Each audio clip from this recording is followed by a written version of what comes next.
Okey, Assalamualaikum warahmatullahi wabarakatuh. Okey, hari ini kita akan pergi kepada subtopik vektor cross product.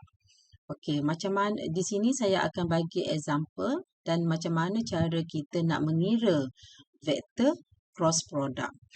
Okey. Okey. Diberi vektor A. Okey, ni example. Okey, example. Diberi vektor A iaitu I plus 2J plus 3K dan kemudian vektor B 4I plus 5J and plus 6K. Okey, jadi macam mana kita nak kira A cross B? Okey, jadi A cross B, okey, sama dengan equal. Okey, kita kena letakkan yang ni, simbol ni. Ya, yang ni. Simbol seperti kita kira determinant, ya, simbol tu.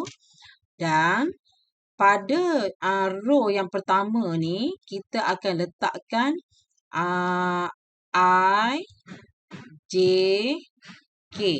Hak yang kita guna ni. Ya. Okey, pada row yang kedua kita akan masukkan vektor A dulu. Ya, kita akan masukkan vektor A dulu, nombor sahaja. Ya, nombor sahaja. Okey, jadi 1, 2, 3. Ya, sebab vektor A, I ni nombor dia adalah 1. Ya, nombor dia ni I ni nombor dia adalah 1. Kita letakkan 1. Okey, kemudian di sini adalah 2J. Jadi kita letakkan 2. Kemudian K pula adalah 3. Okey, pada row yang ketiga kita akan masukkan B pula, vektor B.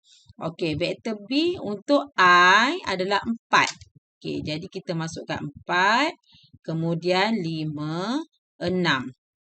Okey, bila dah siap semua ni, bila dah siap masukkan semua sekali ni, kita akan kira.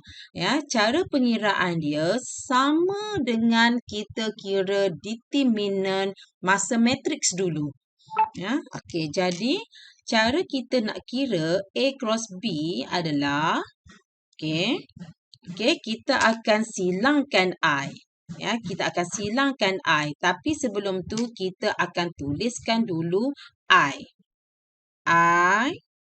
Palang. Kita akan silangkan I. Bila kita silangkan I, mana nombor yang tidak kena pada garisan grey, kita akan masukkan ke dalam petak yang ini. Jadi 2, 3, 5, 6. Kemudian diikuti dengan kemudian kita akan ambil J pula. Ya, kita akan ambil J pula.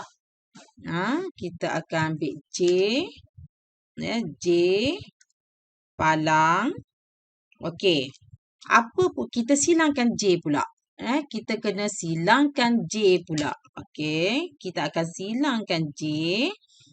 Nombor yang tak kena pada garisan biru tu kita akan masukkan ke dalam petak ni. Jadi 1, 3. Sorry. Saya tukar color kejap. 1, 3 dan 4, 6. Kemudian kita akan silangkan pula K. Ya, kita akan silangkan pula K. Jadi saya akan letakkan dengan color kuning. Saya silangkan K ni dengan color kuning. Mana nombor yang tak kena pada garisan kuning, kita akan masukkan dalam petak yang ini. Ya, jadi 1, 2, 4, 5. Seterusnya kita akan kira. Tapi sebelum kita kira, kita kena tambahkan operasi. Ya, operasi. operasi tambah tolak tambah. Ya, tambah tolak tambah. Okey. Kemudian barulah kita kira. Okey, positif I. Okey, macam mana cara kita nak kira? Okey, kita akan kirakan di dalam petak ni dengan menggunakan macam mana cara kita guna macam mana cara kita mengira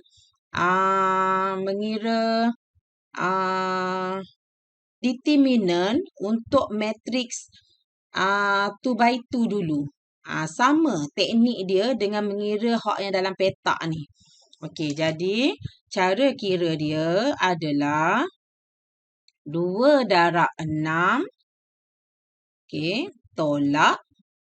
Okey, tolak ni adalah formula 3 darab 5. Okey. Habis petak yang pertama. Kita pergi pula pada petak yang kedua. Okey, yang ini adalah negatif C. Negatif J.